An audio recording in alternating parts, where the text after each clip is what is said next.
علامہ قمر الزما رضوی چھولسی سن 1325 ہجری میں سرزمین چھولس سادات ضلع بلند شہر صوبہ یوپی پر پیدا ہوئے، حالانکہ حال حاضر میں چھولس کا ضلع نوئیڈا ہے۔ موصوف کے والد جناب سید محمد رفیع رضوی چھولسی تھے۔ علامہ کا اصلی نام سید محمد رضی رضوی تھا، لیکن آپ کی پھوپھی کا دیا ہوا نام قمر الزما معروف ہو گیا۔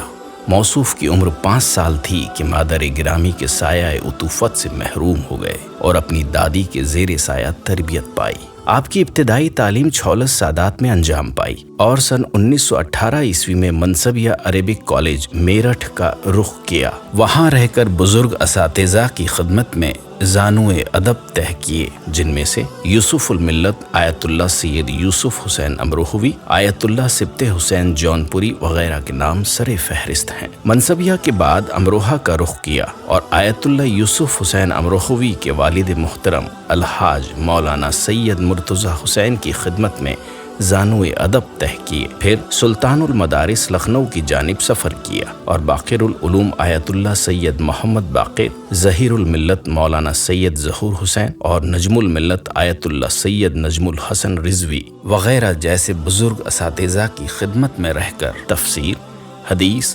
فقہ، اصول اور منطق کی تعلیم حاصل کی۔ آپ نے سن 1922 عیسوی میں منشی، سن 1923 عیسوی میں مولوی، سن 1924 عیسوی میں عالم، سن 1925 عیسوی میں فاضل فقہ، سن 1926 عیسوی میں فاضل طب اور سن 1928 عیسوی میں صدر الافاضل کی سند حاصل کی۔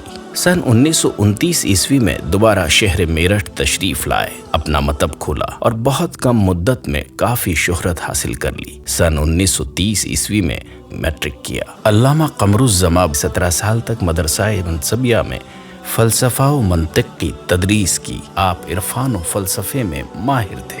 آپ نے متعدد کتابیں تالیف فرمائی: راز قدرت فلسفہ، الحکمۃ التعالیہ فی شرح شمس البازغہ فلسفہ، جامع المسائل کا ترجمہ۔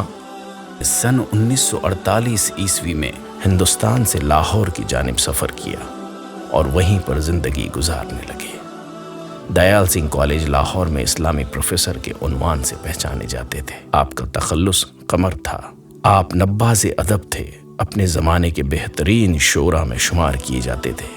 موصوف عربی، فارسی اور اردو میں بہترین شاعری فرماتے تھے۔ علامہ کی وفات سے چند روز قبل کے کہے ہوئے کلام کا ایک مقطع نمونے کے طور پر اس طرح پیش کیا جا سکتا ہے: سنجیدگی قمر کو ہے شوخی کے ساتھ ساتھ، چھپتا نہیں چھپائے سے شاعر مزار میں۔ علامہ قمر الزما 29 شعبان سن 1379 ہجری کی شب جمعہ میں 54 سال کے ہوئے تو پیغام اجل آ گیا اور آپ اس جہان فانی سے جہان باقی کی جانب کوچ کر گئے۔ نیز ہزاروں مومنین کی موجودگی میں لاہور میں موجود مومن پورہ میکلوڈ روڈ کے معروف قبرستان میں سپرد خاک کیے گئے۔